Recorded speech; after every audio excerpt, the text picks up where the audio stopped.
জাতিসংঘ এই বিধান সুলভ আচরণ করতে থাকে, তাহলে আমরা এই জাতিসংঘকে মানি না। আমরা আলাদা মুসলিম জাতিসংঘ চাই। যদি এই জাতিসংঘ সমস্ত ধর্মের মধ্যে লোকদেরকে সংরক্ষণ করতে ব্যর্থ হয়, তো আমরা বিকল্প জাতিসংঘ চাই। যে জাতিসংঘ সকল দল মত নির্বিশেষে সকল দলের মধ্যে উঠে সকলকে মানবতা রক্ষা করবে। আমরা স্পষ্ট বলতে চাই, আজকে কোথাও ওয়াইসি হয়েছিল মুসলিমদের সংস্থা, যাতে মুসলমানদের কোনো আঘাত আসলে মুসলমানদের পক্ষে দাঁড়াবে। আজকে কোথায় আরব লীগ, আজকে আরব লীগের অবস্থা এমন হবে কেন? 22টা আরব রাষ্ট্র নিয়ে আরব লীগ গঠিত হয়েছে। আজকে আরব লীগ এদের ক্ষমতার জন্য চুপ করে বসে আছে। এই আরব লীগ তোমরা শুনে রাখো, এই আরব লীগ তোমরা বুঝে রাখো, তোমরা যেহেতু ক্ষমতা বলে তোমরা মুসলমান ভাইদেরকে হত্যা করতে চুপ করে আসো।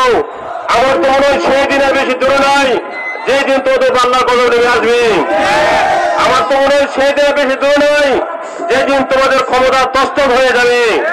যদি তোমাদের ক্ষমতা আটকে রাখতে চাও, মুসলমানদের ভাই বোনদের পাশে দাঁড়াও। যদি আল্লাহর কদম থেকে বাঁচতে চাও, মুসলমানদের পাশে দাঁড়াও। কারণ দারুল রাষ্ট্র ইসরায়েল এমন কোন বড় রাষ্ট্র নয় তাকে তোমার তেল মারতে হবে। এই দারুল রাষ্ট্র ইসরায়েল নতুন একটা ছোট্ট রাষ্ট্র, তাদের কাছে বিশ্ব মানচিত্র দেখতে গেলে এদেরকে বিশ্ব মানচিত্রকে দেখাই যায় না। ওই দারুল রাষ্ট্র ইসরায়েল এত পাওয়ার কোথায়? যদি এই ইসরায়েল রাষ্ট্র যদি আমেরিকা হাজার হাজার মাইল থেকে দূরে, প্রায় 15,000 মাইল থেকে দূরে যদি আমেরিকা সেই ইসরায়েলকে সাহায্য করতে পারে, তাহলে কোথায় আজকে সৌদি আরব, কোথায় আজকে তুরস্ক, কোথায় আজকে ইরান? সবাই তো মুখে সমর্থন দেন, কোন কাজে তো দেখি না। আমেরিকা তো মুখে সমর্থন দিচ্ছে এবং অস্ত্র দিচ্ছে এবং সৈন্য পাঠাচ্ছে এবং সমস্ত সমস্ত পাঠাচ্ছে। আপনার শুধু মুখোমুখি দিলে চলবে না। মুসলমান ভাই বোনদের পক্ষে মানে নামতে হবে, অস্ত্র দিতে হবে, সৈন্য দিতে হবে, সমস্ত দিয়ে ইসরায়েলের বিপক্ষে লড়তে হবে।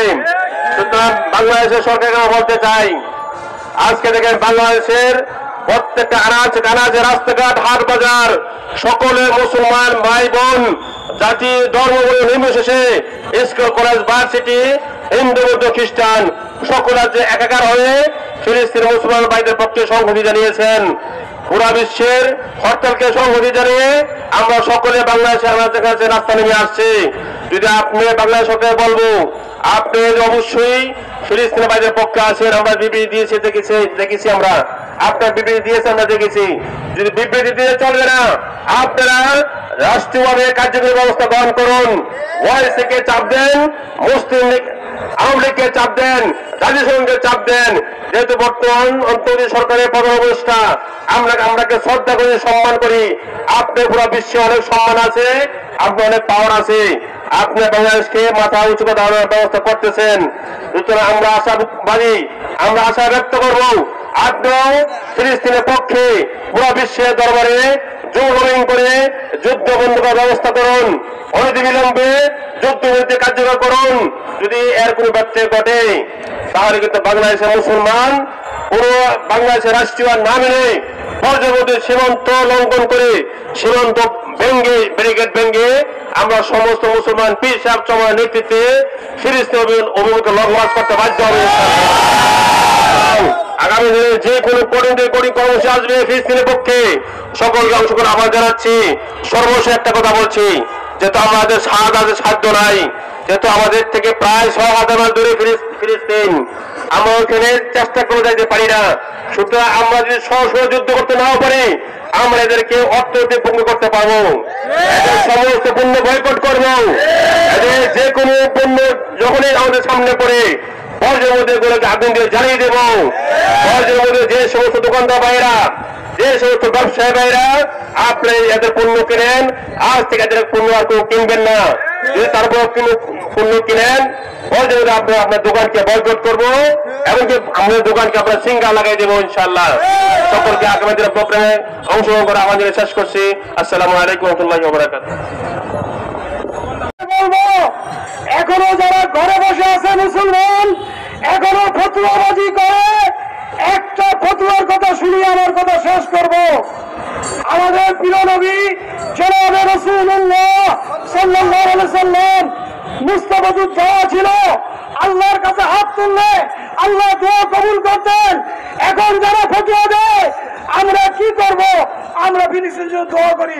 না না ভাই, আল্লাহ রাসূল যদি ওই সময় দোয়া করতো আল্লাহ কবুল করতো।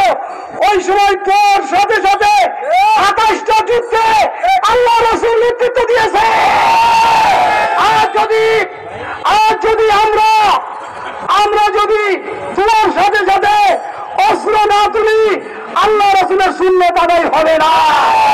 ফতোয়াবাজদেরকে সংক্ষিপ্ত করে দিলাম, আপনারা ফতোয়া দিবেন না। এখন ওজন যদি হয়, আজকে আমরা হরতাল সমর্থন করেছি সারা পৃথিবী, যদি ডাক আসে সারা পৃথিবীর থেকে ফিলিস্তিনে জীবন দেওয়ার জন্য যুদ্ধের জন্য যাওয়া হবে, কারা কারা বস্তা রক্ত দিব, জীবন দিব, ফিলিস্তিনের একটা মুসলমানকে আর শহীদ হতে দেব না।